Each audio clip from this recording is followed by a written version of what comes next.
우리 모두는 한 번뿐인 인생을 살아가고 있습니다.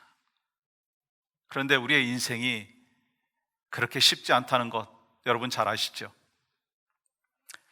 수많은 어려움들이 찾아오고 예상하지 못한 일들이 갑작스럽게 다가옵니다.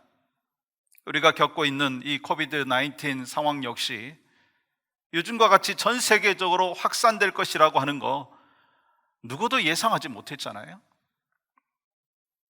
아니, 세계 최고의 강대국이라고 자부하고 있는 오늘의 미국을 보십시오. 이 대통령 선거 결과를 놓고 마음이 나뉘어져 있고 혼란스럽고, 이 코비드-19의 확진자 수와 사망자 수는요, 바라지 않았던 세계 1등을 차지했어요. 그리고 이 모든 것들은 쉽게 해결될 상황이 아니라고 하는 그 사실도 우리가 잘 알고 있습니다. 그렇기 때문에 우리가 다시 한번 깨닫는 것은 우리는 참으로 연약한 존재다, 그 사실입니다. 아프리카 격언에 이런 말이 있습니다. 인생은 세 가지 중에 하나다. 폭풍을 앞두고 있거나, 폭풍 속에 있거나, 이제 폭풍 속에서 나왔거나. 폭풍 없는 인생이 없다는 거예요. 살아있다라고 하는 것은 끊임없이 문제가 찾아온다라고 하는 것을 이야기하는 것입니다. 그렇습니다. 인생이라고 하는 항해는 순풍을 향해서 순조롭게 평화롭게 순항을 할 때도 있지만, 때로 예기치 않은 폭풍우를 만나고 암초에 부딪히고 짙은 안개로 인해서 방향을 잃기도 하고, 심지어는 이러다가 죽겠다 그렇게 생각할 정도로 무섭게 다가오는 광풍도 만난다라고 하는 것입니다. 사실 우리도 코비드-19의 광풍으로 인해서 이 죽음의 공포를 느끼면서 두려움과 혼돈 속에서 살아가고 있는 사람들의 모습을 볼 수 있지 않습니까? 그런데 여러분, 오늘 본문에 보시면 정말 견디기 힘든 큰 광풍을 만난 사람들이요, 바다에 침몰하기는커녕 오히려 바다가 잔잔해지는 기적을 경험했다는 거예요. 예수님과 예수님의 제자들은 갈릴리 바다를 건너는 중에 큰 풍랑을 만났지만 침몰하지 아니하고 오히려 풍랑 속에서 평안을 경험했다라고 하는 것입니다. 그렇다면 오늘 본문을 통해서 우리는 인생의 광풍을 어떻게 극복할 것인가? 어떻게 인생의 광풍에서 벗어날 수 있는지, 그 해답을 오늘 본문 말씀을 통해서 깨닫는 은혜의 시간이 되기를 주님의 이름으로 간절히 축복합니다. 첫 번째는요, 광풍은 누구에게나 찾아올 수 있다는 거예요. 광풍은 누구에게나 찾아올 수 있습니다. 오늘 본문의 배경은 갈릴리 바다잖아요. 그런데 여러분, 갈릴리 바다는 길이가 14마일, 폭이 9마일입니다. 그렇기 때문에 건너편이 보일 정도예요. 그러므로 바다라기보다는 오히려 호수에 가깝다, 그렇게 얘기할 수가 있을 것입니다. 그래서 도저히 광풍이 일어날 것 같지 않습니다. 그런데 어떻게 갈릴리 바다에 풍랑이 일 수 있었느냐라고 하는 것입니다. 그것은요, 갈릴리 바다 밑이 해면보다 200m 아래입니다. 그리고 갈릴리에서 60마일 떨어진 곳에 헐몬산이 있는데, 그 헐몬산은요 해발 3000m입니다. 그리고 1년 내내 눈이 녹지 않는다는 만년설로 유명하죠. 그래서 헬몬산의 그 차가운 공기가 해면보다 200m 낮은 갈릴리 바다 위를 스쳐 지나가게 될 때 그 찬바람이 충돌하게 됨으로 인해서 광풍과 함께 폭풍우가 일어났다는 거예요. 그렇기 때문에 여러분, 갈릴리 어부들은요, 자주 있는 광풍과 폭풍우에 대해서 익숙한 사람들이었다는 거예요. 근데 오늘 본문에 보면 풍랑에 익숙한 어부 출신들, 그들이 제자들이 많잖아요. 그런데도 배고물에서 주무시고 계신 예수님께 이렇게 외치고 있습니다. 38절 보세요. 선생님이여, 우리가 죽게 된 것을 돌보지 아니하시나이까? 지금 제자들이 두려움에 빠져 있습니다. 자기들이 갖고 있는 노하우와 지식이 인생의 광풍 앞에서 아무 쓸모없고 보잘것없는 것이 되어버렸다라고 하는 것을 깨달았다라고 하는 것입니다. 여러분도 제자들과 같은 인생의 풍랑을 만나보신 경험이 있으실 겁니다. 내 힘과 지식으로는 도저히 어떻게 할 수 없는 그런 상황이 찾아왔을 때가 있다라고 하는 것입니다. 근데 오늘 본문을 자세히 한번 보세요. 35절 보시면 그날 저물 때 제자들에게 이르시되 우리가 저편으로 건너가자. 여러분, 갈릴리 바다를 건너자고 하신 분이 누군가요? 예수님이에요. 다시 말해서 예수님의 제자들은요, 그 예수님께서 말씀을 하신 것을 듣고 순종을 했는데 큰 광풍이 찾아왔다라고 하는 거예요. 그리고 예수님께서 배에 함께 계시는데도 광풍을 만나는 그런 경험을 하게 되었다는 거예요. 우리는 큰 고난과 위기를 당하게 되면 하나님께서 나를 버리신 것은 아닌가, 그렇게 생각하기 쉽습니다. 그리고 하나님께서 나와 함께 하지 아니하기 때문에 위기가 찾아왔다라고 착각하기도 한다는 거예요. 그런데 여러분, 예수님께서 뭐라고 말씀하셨습니까? 예수님을 믿으면 구원을 받지만 핍박도 겸하여 받는다고 말씀하셨어요. 생명의 길은요, 넓은 길이 아니라 좁은 길이라고 말씀하셨어요. 또한 아무든지 나를 따라오려거든 자기를 부인하고 자기 십자가를 지라고 말씀하셨어요. 그러므로 여러분, 세상 사람들이 말하는 형통은 아무런 고난이 없고 어려움이 없고 잘 되는 것이 형통이라고 말하지만 성경에서 말씀하고 있는 형통은요, 하나님께서 함께 해주시는 삶을 사는 것이 바로 형통이라고 말씀하는 거예요. 오늘날 하나님께서 함께 하시는 교회에도 풍랑이 있을 수 있습니다. 하나님의 백성에게도요, 코비드-19의 광풍이 찾아오는 그 현실을 우리가 눈으로 보고 있지 않습니까? 근데 우리가 그 광풍을 막을 수는 없습니다. 그러나 극복할 수는 있다는 거예요. 광풍을 막을 수는 없지만 광풍을 극복할 수가 있다는 거예요. 우리가 주님의 말씀을 순종했지만, 주님이 함께 하시지만 풍랑을 만날 수 있다는 거예요. 그러나 주님이 함께 하시기 때문에 결국 그 풍랑은요, 잠잠해진다는 사실입니다. 어떤 풍랑 가운데 있을다 할지라도 주님께서 함께 하시면, 함께 하신다라고 하는 확신을 가지면 이길 수 있다라고 하는 것을 분명히 성경을 통해서 말씀하고 있습니다. 그러므로 우리 모두 굳건한 믿음으로 풍랑 속에서도 역사하여 주시는 하나님을 만나고 그 만남을 통해서 주님의 높고도 위대하심을 날마다 체험하시는 여러분과 제가 될 수 있기를 주님의 이름으로 간절히 축복합니다. 폭풍 속에서 우리가 평안을 경험하기 위해서 두 번째는요, 주님을 깨워야 한다는 거예요.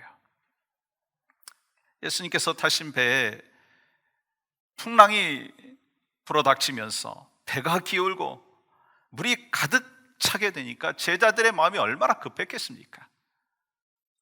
그들은 생명의 위협을 느끼게 되었고 두려운 마음이 찾아오기 시작했습니다. 그때 예수님의 제자들은 어떻게 했어요? 38절 보세요. 제자들은요, 예수님을 깨웠다는 거예요. 여러분 어떻습니까? 인생의 위기가 찾아왔을 때, 광풍이 불어올 때 어떻게 하시느냐라고 하는 것입니다. 예수님을 깨워야 한다는 거예요. 우리는 예수님을 믿는다고 말하지만 주님이 내 안에 계신 것을 잊고 살아갈 때가 많다는 거예요. 그래서 예수님의 능력을 전혀 인식하지 못하고 내 힘과 내 노력으로 살려고 합니다. 그러면 주님은 내 안에서 잠자고 계신 거예요. 그러므로 내 안에 잠자고 계신 그 예수님을 깨워야 된다는 거예요. 다시 말씀드리면요, 나의 잠자는 믿음을 깨워야 된다는 거예요. 주님은 졸지도 주무시지도 아니하시고 항상 우리와 함께 하시는데, 내가 믿음이 잠자고 있기 때문에 주님이 함께 하고 계심을 체험하지 못하고 경험하지 못하고 살기 때문에 나의 잠자는 믿음을 깨워야 된다고 하는 거예요. 제자들이 예수님을 깨웠을 때 예수님께서는요, 바람을 꾸짖으시며 바다더러 잠잠하라 고요하라 명령하셨고 바람이 그치고 잠잠해졌어요. 여러분 39절 말씀 보세요. 이렇게 기록합니다. 한번 같이 읽어볼까요? 시작. 예수께서 깨어 바람을 꾸짖으시며 바다더러 이르시되 잠잠하라 고요하라 하시니 바람이 그치고 아주 잔잔하여 지더라. 그리고 40절에 보시면 예수님께서 제자들에게 어찌하여 이렇게 무서워하느냐, 너희가 어찌 믿음이 없느냐 하시면서 꾸짖으셨어요. 그래서 오늘 본문의 핵심이 뭐냐면 믿음이라고 하는 거예요. 어떤 경우에서도 잃어버리면 안 되는 것이 믿음이라고 하는 것입니다. 그러나 여러분, 우리가 인생의 광풍을 만나면 쉽게 잃어버리는 것이 또한 믿음이라는 거예요. 그래서 예수님께서는요, 광풍을 극복하는 것은 믿음이라고 말씀하고 있어요. 즉 예수님의 제자들에게는요, 풍랑이 문제가 아니라 믿음이 문제였다라고 하는 것을 말씀하고 계신 것입니다. 예수님께서 제자들의 광풍을 만났을 때 믿음으로 극복하기를 원하셨어요. 근데 그들은요, 믿음으로 극복하지 못하고요, 믿음으로 행동하지 못했다라고 하는 것입니다. 그것이 얼마나 안타까우셔서 오늘 또 이 믿음에 대해서 강조하고 계시냐라고 하는 것입니다. 그렇기 때문에 상황이 문제가 아니고요, 믿음이 문제라는 거예요. 세상의 문제가 아니고요, 환경의 문제가 아니고요, 경제 문제가 아니고 믿음이 흔들려서 지금 이 풍랑 가운데 헤매고 있고 혼란스러워 있는 이 제자들의 모습이 있다고 하는 것입니다. 우리도 마찬가지예요. 우리의 삶의 문제도, 우리의 생명도, 미래도, 모든 것이 다 하나님의 주권 속에 있다라고 하는 그 사실을 우리는 분명히 믿고 있습니다. 그러면서도 그 주권을 인정하지 못하고서 내가 주인인 양 살아갈 때가 얼마나 많느냐라고 하는 거예요. 그러면서 환경 속에서 두려워하고 염려하는 그 모습이 누구의 모습이겠어요? 말씀을 전하는 저의 모습 아닌가요? 아니, 여러분의 모습이 아니냐라고 하는 거예요. 그래서 하나님께서는 뭐라고 말씀하십니까? 두려워하지 말라, 나를 믿으라 라고 말씀하는 거예요. 여러분, 그렇다면 믿음이 뭔가요? 하나님을 바라보는 거예요. 문제보다 크신 하나님을 바라보는 거예요. 우리가 잘 알고 있는 사무엘상 17장에 나오는 다윗과 골리앗과의 싸움을 기억하시죠? 다윗은요, 골리앗보다 더 크신 하나님을 바라봤다는 거예요. 그러니까 싸울 수 있었어요. 그러니까 승리할 수 있었습니다. 그렇다면 여러분은 하나님이 어떤 분이라고 생각하십니까? 아니, 하나님이 어떤 분이라고 믿고 있습니까? 풍랑에게 명령하시고 바람과 바다를 잔잠케 하실 수 있는 능력의 하나님이신 것을 여러분 믿습니까? 그렇다면 우리가요, 당당해야 되고요, 담대해야 된다고 하는 것입니다. 이 코비드-19 시대를 가리켜서 뉴 노멀 시대, 불확실성 시대라고 규정을 하고 있어요. 아까 말씀드린 대로 다음 주에 추수감사 예배를 본당에서 야외에서 드라이브인 예배를 드리고 도시락 드리고 감사 선물을 드리려고 다 준비를 하고 있습니다. 그런데 한 주 앞을 우리가 내다볼 수 없는 것이 오늘의 현실이라고 하는 것입니다. 여러분, 불확실하다라고 하는 것은요, 예측하기 어렵다라고 하는 것입니다. 그래서 불안해하고 두려워합니다. 사실 여러분, 미래가 확실하면은요, 우리는 두려움과 불안해서 얼마든지 이겨낼 수가 있다라고 하는 것입니다. 그러므로 그 미래에 대한 불안과 두려움의 해결책은 뭐냐면은 믿음이라고 하는 거예요. 믿음은 내 신념이 아니고요, 하나님의 약속의 말씀을 믿는 그 믿음이라고 하는 것입니다. 그렇기 때문에 우리가 불안해하는 이유는요, 세상의 주인이신 하나님을 찾지 아니하고 내가 해결하려고 하기 때문이라는 거예요. 그런 경우가 얼마나 많느냐라고 하는 것입니다. 그래서 여러분, 코비드-19보다 더 큰 문제는요, 내 안에 계셔서 역사하시려고 계시는 그 주님을 깨우지 않는 것이다라고 하는 거예요. 아니, 내가 영적으로 잠들어 있어서 주님을 깨우지 않는다라고 하는 것입니다. 그래서 예수님께서 뭐라고 말씀하십니까? 코비드-19의 광풍 속에서 내 믿음이 있느냐? 코비드-19의 이 어려운 상황 속에서 믿음이 있느냐?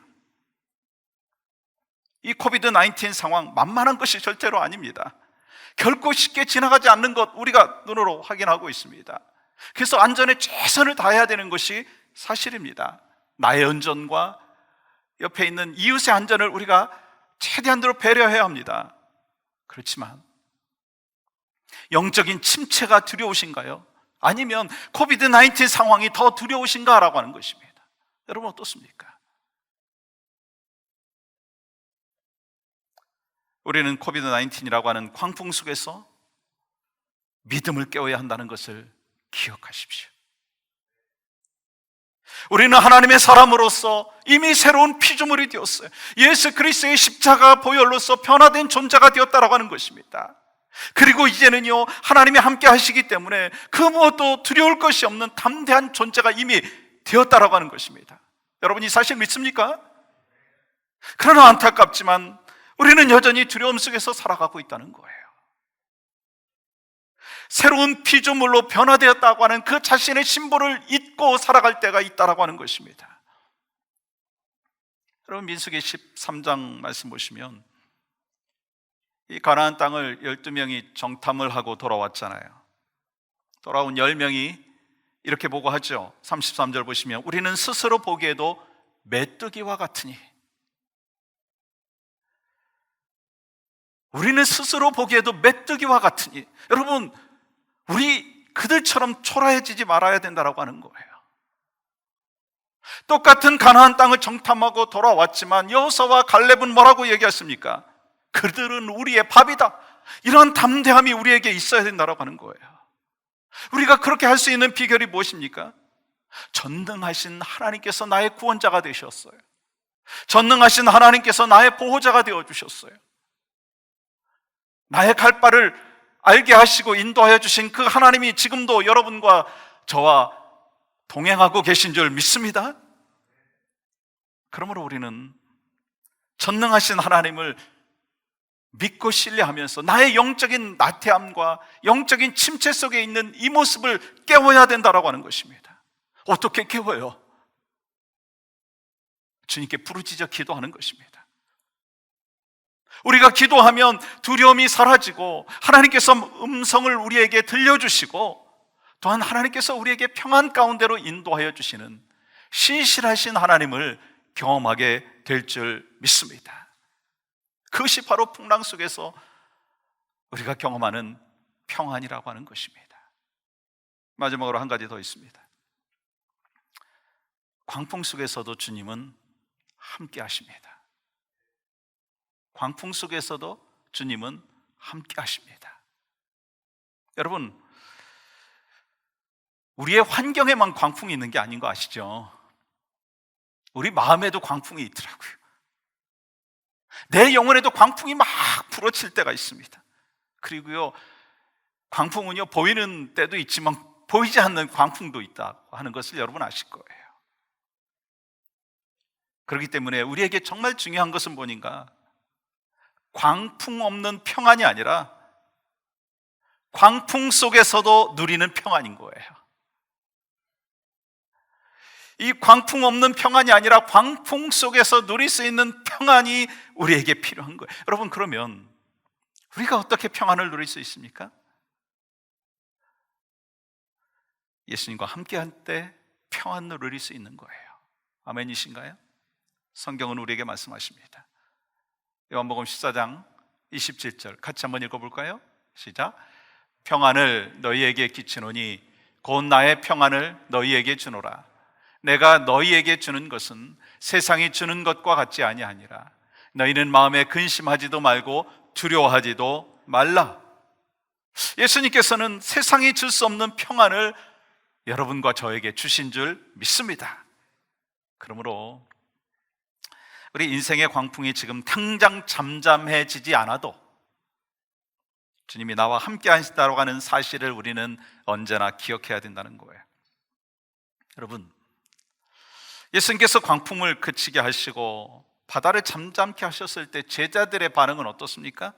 오히려 심히 두려워했다고 말씀하고 있어요. 여러분 41절 보세요. 심히 두려워하여. 사실 여러분, 예수님께서 광풍을 잔잔케 하셨으면 두려움이 끝나야 되는 거 아닌가요? 근데 그들은 광풍이 불 때보다 더 두려웠다라고 표현을 하고 있습니다. 그 이유가 뭔가요? 모두 잘 알고 있듯이 자연은요, 인간이 통제할 수가 없는 것입니다. 오직 하나님만이 자연을 컨트롤 하실 수 있다라고 하는 거예요. 그런데 자신들이 지금까지 따라다녔던 그 선생님이, 그 스승이 바다를 잔잔케 하셨다라고 하는 거예요. 그 순간 그들의 마음속에는 이런 질문이 찾아왔습니다. 그가 누구이시기에 저 바람과 바다도 순종하는가? 그러면서 그 순간 성령께서 깨닫게 해주셨어요. 뭘 깨달았습니까? 아, 그렇구나. 저분이 바로 하나님이시구나. 그걸 깨닫게 해주셨다고 하는 거예요. 그러면서 하나님께서 역사하여 주신 지금까지의 삶의 모습들을 기억하게 되었어요. 예수님께서 행하신 기적이 떠올려졌습니다. 예수님께서 나병 환자를 고치셨고, 중풍병자를 고치셨고, 귀신을 쫓아내셨지. 그리고 예수님께서는 이전의 서기관들과 다른 가르침을 주셨지. 그래서 예수님은 위대한 랍비가 아니고 위대한 인간이 아니고 하나님이시다라고 하는 것을 깨달았습니다. 그래서 예수님을 향해서 경외심과 두려운 마음이 가득 차기 시작했습니다. 바로 그때 예수님께서 그들을 향해서 뭐라고 말씀하십니까? 너희가 믿음이 어찌 믿음이 없느냐? 너희가 어찌 믿음이 없느냐? 너희가 어찌하여 나와 함께하면서 두려워하고 있느냐? 너희가 어찌 나의 가르침과 기적들을 보았으면서 내가 누구인지를 모르느냐? 귀신 들린 자를 고쳤고, 중풍병자를 고쳤고, 나병 환자를 고쳐줬는데 그때 너희들은 내가 누구인지를 깨닫지 못했느냐? 사랑하는 여러분, 인생의 광풍이 불면요, 우리가 잊어버리는 것이 있다고 하는 거예요. 우리 인생에 큰 광풍이 불게 된다면 우리가 잊어버리는 것이 있다는 거예요. 하나님께서 나를 사랑하셔서 나를 구원하기 위하여 독생자 예수 그리스도를 보내주셨고, 나를 구원하기 위하여 십자가에서 죽게 하셨고, 사흘 만에 부활하셔서 나의 구주가 되어주셨고 나의 주인이 되어주셨다라고 하는 그 사실, 그분이 영원히 나와 함께 하시고 내 인생의 풍랑 가운데서 함께 하신다라고 하는 그 사실, 그 사실을 우리가 잊고 살아갈 때가 많다는 거예요. 우리 주님은 광풍 가운데에서도 우리와 변함없이 함께 하시는 줄 믿습니다. 그분은 창조자이시고 그분은 전능하신 분이에요. 그분은 바다를 다스릴 줄 아는 분이시고 그러한 능력이 있으시고 풍랑을 멈추게 하실 수 있는 분이십니다. 우리의 힘으로는 아무것도 할 수 없는 상황 속에서 하나님은 일하신다는 거예요. 그렇기 때문에 우리에게 풍랑이 일 때 당장 풍랑이 그치지 않아도요, 주님을 바라보는 순간 내 마음속의 풍랑은요 잠잠케 되어지는 놀라운 은혜를 경험하게 될 줄 믿습니다. 그것이 바로 크리스찬들이 경험하는 기적인 거예요. 크리스찬은요, 풍랑이 잠잠해지지 않아도 인생의 파도가 몰아치는 그 순간에도 하나님을 바라볼 줄 알아야 된다는 거예요. 그러므로 믿음의 사람은 하나님께서 내가 원하는 시간과 방법으로 풍랑을 잠잠케 하시지 않아도, 내가 원하는